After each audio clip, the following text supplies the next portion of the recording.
সুপ্রিয় শিক্ষার্থীরা, তোমরা কেমন আছো? আশা করি ভালো আছো। আমাদের কলেজের অনলাইন ক্লাসের ধারাবাহিকতায় আজকে অনলাইন ক্লাসে তথ্য যোগাযোগ প্রযুক্তি বিষয়ে 2019-20 শিক্ষাবর্ষের দ্বাদশ শ্রেণীর শিক্ষার্থীদের উদ্দেশ্যে চতুর্থ অধ্যায়ে আমরা 3 নম্বর ক্লাস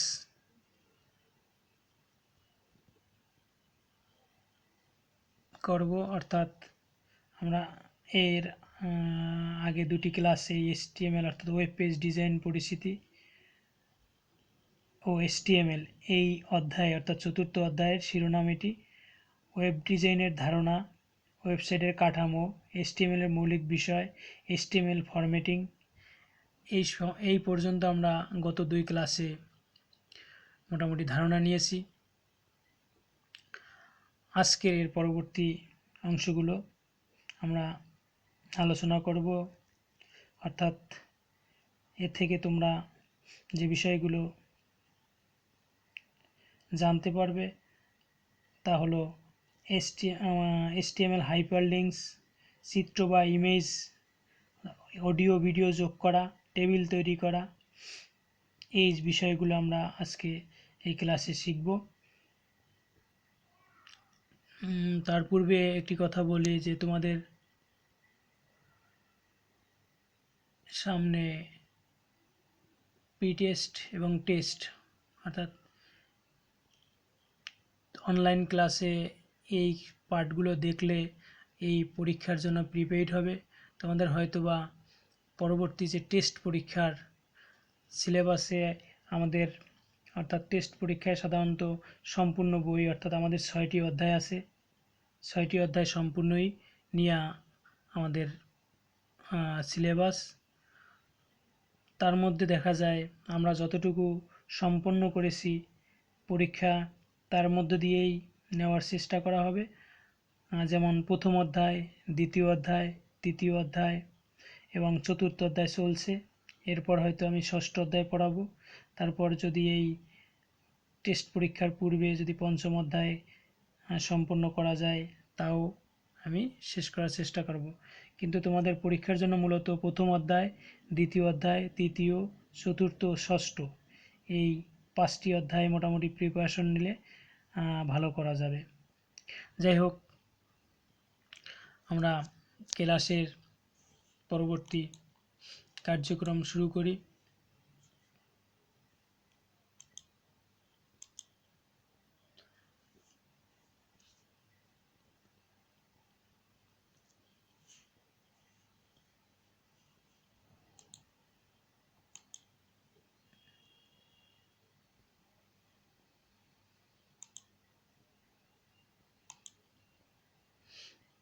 আমরা যে জিনিসটা এখানে দেখছি তা হলো এই ওয়েব পেজ ডিজাইন মানে ওয়েব ডিজাইন পরিচিতি এবং HTML এই বিষয়ে আমাদের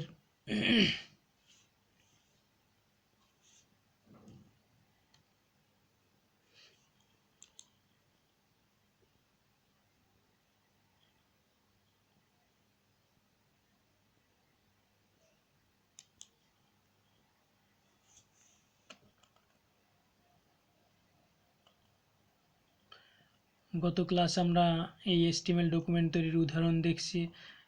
তারপরে HTML পেজে টেক্সট এর সাইজ নির্দিষ্ট করা ও অ্যালাইন করা এই বিষয়টি আমরা দেখব। HTML পেজে লেখার সাইজ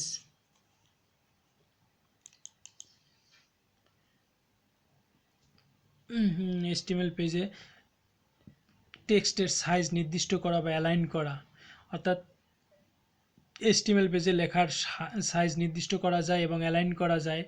যেভাবে আমরা অ্যালাইন করা বিষয়টি এখানে, অর্থাৎ একটি লেখা বা একটি প্যারা কোন জায়গা থেকে শুরু হবে বা একটি সেন্টেন্সকে আমরা কোন জায়গায় রাখবো, মাঝে বা একদম কর্নারে, সেই বিষয়টি আমরা এই ট্যাগের মাধ্যমে এটি সেট করতে পারি। যেমন এই অ্যালাইন করলে এই অ্যালাইন অর্থাৎ পি কমেন্ট দিয়ে একটা প্যারাগ্রাফ লেখা হয়, তা আমরা এই ক্লাসে দেখছি। পি একটি ট্যাগ, ওপেনিং ট্যাগ এবং ক্লোজিং ট্যাগ এই পি। এর মধ্যে এখানে অ্যাট্রিবিউট হচ্ছে অ্যালাইন সেন্টার, যেটা এই অ্যালাইন কমেন্ট দিলে অর্থাৎ এখানে যে একটি সেন্টেন্স আছে, welcome to Systech digital home page, অর্থাৎ এই লেখাটি মাঝখানে আসবে। অর্থাৎ এখানে আমাদের এই কোন লেখাটা সেইটি কিন্তু এই ট্যাগের মাঝখানে আসে, সেই লেখাটাই আমাদের এখানে মাঝে দেখাবে। আমরা যদি এই ট্যাগটি আবার এখানে পি এই বোল্ড করা আছে বি, অর্থাৎ এই লেখাটি যে ফন্টে আছে কিন্তু এখানে ফন্ট কিন্তু বড়, বিতে বোল্ড হয়, বোল্ড আকারে এখানে মোটা হরফে লেখা আছে। অর্থাৎ আমরা যদি একটা কোনো লেখাকে আমরা এভাবে বোল্ড করতে চাই এবং মোটা হরফে দেখাতে চাই, তাহলে বি বোল্ড করলেও আমরা এভাবে দেখতে পারবো, আর অ্যালাইন করলে লেখাটি মাঝ বরাবর লেখাটি দেখা যাবে। তারপরে আছে HTML লিঙ্কস বা হাইপার লিঙ্কস, যেটাকে বলা হয় বিভিন্ন ধরনের তথ্যাবলী ভেতর ভার্চুয়াল সংযোগ স্থাপন করার ব্যবস্থাই হচ্ছে হাইপার লিঙ্ক।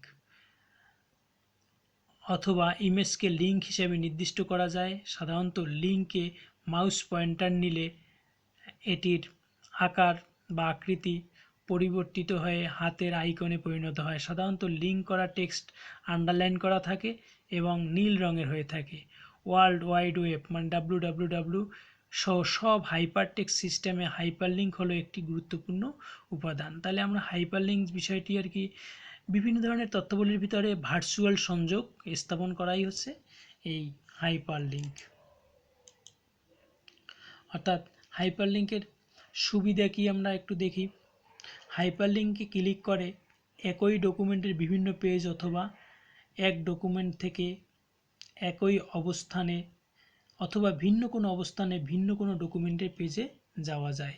অর্থাৎ একটি ওয়েব ব্রাউজিং করতেছি, আমি যদি সেখানে লিঙ্ক আকারে কোনো ওয়েব পেজ আলাদাভাবে যুক্ত থাকে, তার মানে ওই ওয়েব পেজ থেকে অন্য ওয়েব পেজেও যাওয়া যাবে, সম্পর্কিত তথ্য দ্রুত প্রদর্শন করা যায়। অর্থাৎ এটি যেমন শিক্ষা বোর্ডে প্রবেশ করলে সেখানে হাইপারলিঙ্ক দিয়া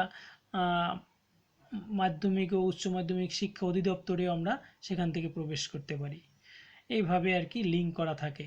ব্রাউজারের সময় বাঁচে, ব্রাউজকারীর সময় বাঁচে। HTML এর লিঙ্ক সিনটেক্স অর্থাৎ ব্যাকরণ, অর্থাৎ আমরা এই লিঙ্ক করার জন্য কি ট্যাগ ব্যবহার করব। মূলত HTML লিঙ্কের সিনটেক্স হলো এ হাইপার রেফারেন্স, HREF মানে হাইপার রেফারেন্স, এটি অ্যাট্রিবিউটের নাম, ভ্যালু হচ্ছে ইউআরএল হচ্ছে আমরা আগেই দেখেছিলাম ইউনিফর্ম রিসোর্স লোকেটর, অর্থাৎ একটি ওয়েবসাইটের নির্দিষ্ট ঠিকানা। এই HREF ইকুয়াল টু লেখার পরে আমরা এই হাইপারলিঙ্কের ভ্যালু হিসাবে সেই যে ওয়েবসাইটের সাথে লিঙ্ক করব সেই ওয়েবসাইটের ঠিকানাটি এখানে লিখতে হবে।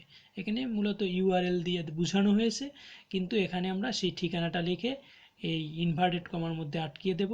তাহলে আমাদের ট্যাগ হচ্ছে anchor tag A hyper reference equal to ওয়েবসাইটের ঠিকানা, এ হচ্ছে ওপেনিং ট্যাগ শেষ। এরপর আমরা যার উপরে ক্লিক করলে সেই ওয়েবসাইটটি প্রদর্শন হবে সেই লেখাটি এখানে লিখব। তো লিঙ্ক টেক্সট লেখা আছে, এবার অ্যাঙ্কর ট্যাগটা ক্লোজ করব। তাহলে এই ট্যাগটি অর্থাৎ স্টার ট্যাগটি লিঙ্কের অ্যাট্রিবিউট বহন করে। এলিমেন্ট কন্টেন্ট লিঙ্ক টেক্সট, অর্থাৎ এখানে লিঙ্ক টেক্সট হিসাবে থাকবে, যে অংশটি প্রদর্শিত হবে সেটি নির্ধারণ করতে হবে। এখানে এই হাইপার রেফারেন্স HREF অ্যাট্রিবিউট লিঙ্কের ঠিকানা নির্ধারণ করে, যেমন নিচের এই অ্যাঙ্কর এলিমেন্ট একটি লিঙ্ক নির্ধারণ করেছে, যেটা এ হাইপার রেফারেন্স ইকুয়াল টু ওই ইউআরএল এর জায়গায় একটি ঠিকানা দেওয়া আছে। দিস ইজ এ লিঙ্ক, এবার এই দিস ইজ এ লিঙ্কটাই ওয়েব পেজে নীল রঙের আসবে, সেখানে ক্লিক করলেই আমরা ওই ওয়েবসাইটটি প্রদর্শিত হবে তা দেখতে পারবো।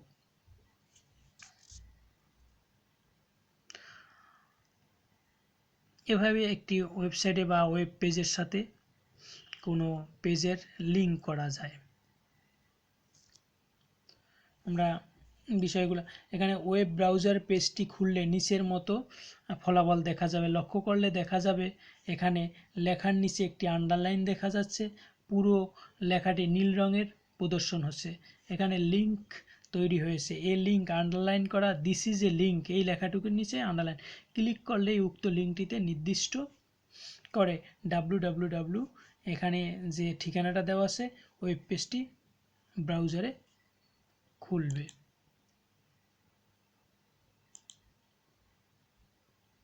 যেমন এখানে এই চিত্রে একটি ওয়েব পেজে এভাবে লিঙ্ক হিসাবে আসবে লেখাটা, দিস ইজ এ লিঙ্ক।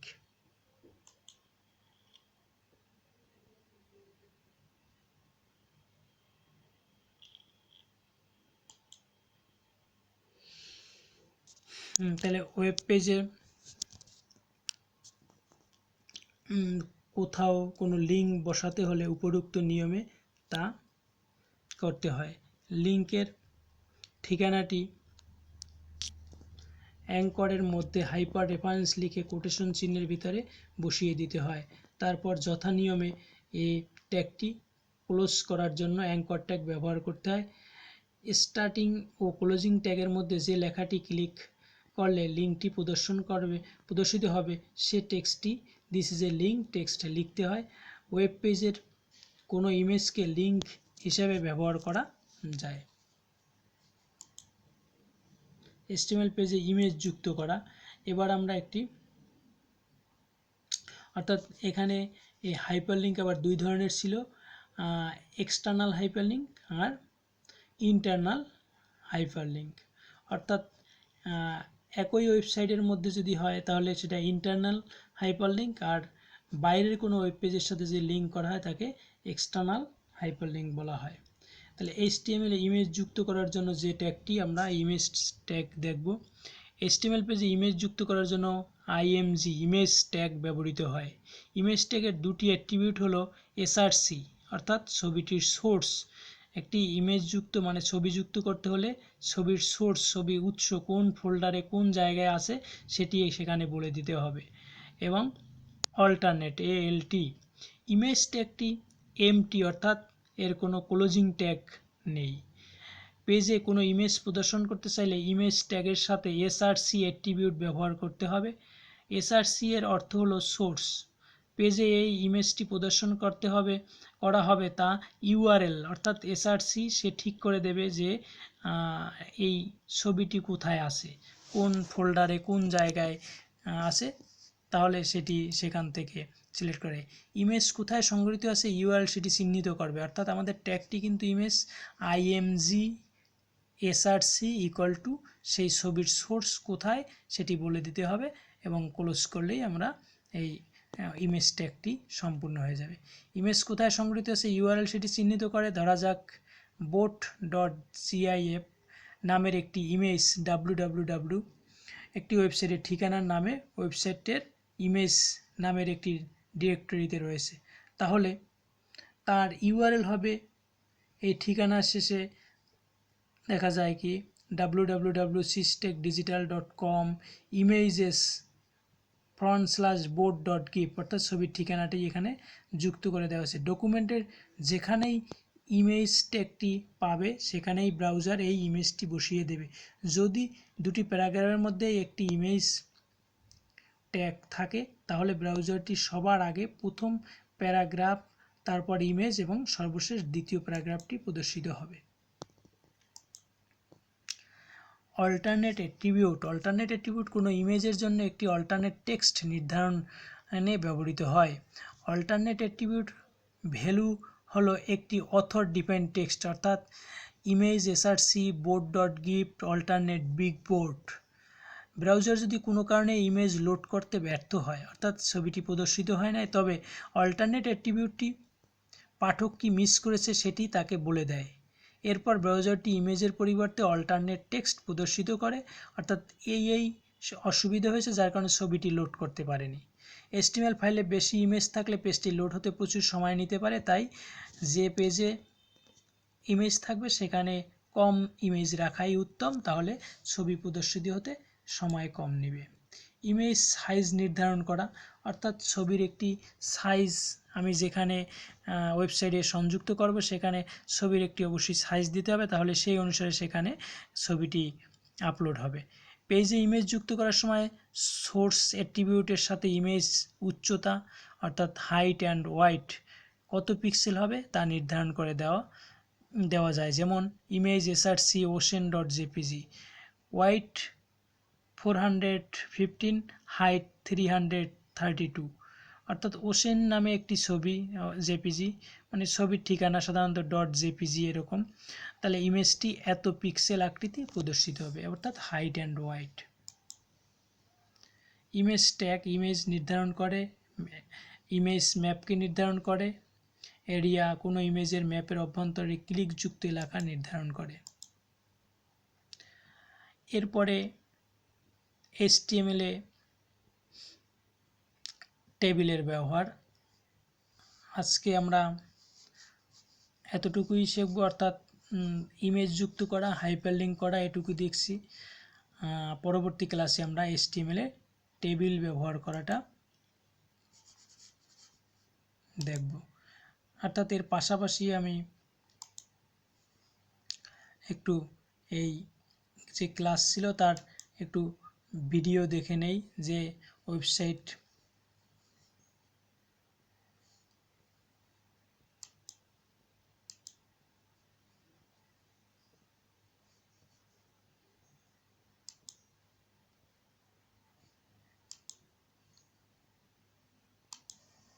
পেজের বর্ণনা, পেজ টাইটেল, মৌলিক কাঠামো, এটি একটি HTML ডকুমেন্ট, মৌলিক কাঠামো দেখানো হয়েছে এখানে। প্রত্যেকটি HTML ডকুমেন্ট কতগুলি ট্যাগের সমন্বয়ে গঠিত। বেশিরভাগ ট্যাগগুলির সঙ্গে জোড়া থাকে, যেমন এখানে HTML এবং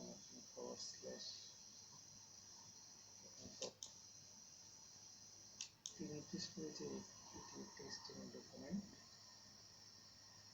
তারপর টাইটেল ইত্যাদি স্থাপন করা, টাইটেল অংশ। তারপর অংশ হল ব্রাউজার, এই অংশ থেকে তার সব তথ্যাদি ব্যবহারকারীকে প্রদর্শন করে থাকে।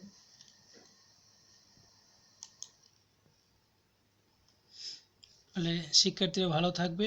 আজকে ক্লাস এ পর্যন্তই। আমরা পরবর্তী ক্লাসে যেটি শিখব তা হলো এই ওয়েবসাইটে কীভাবে টেবিল যুক্ত করতে হয়, এটি একটি ইম্পর্টেন্ট ক্লাস, এবং ওয়েব পেজ ডিজাইনিং এবং ওয়েবসাইট পাবলিশিং, এটু মানে এই চতুর্থ অধ্যায় ওয়েব ডিজাইন পরিচিতি এবং HTML শেষ টপিকস, এটা আমরা পরবর্তী ক্লাসে দেখব। তাহলে আজকে ক্লাস এ পর্যন্তই, তোমরা ভালো থাকবে।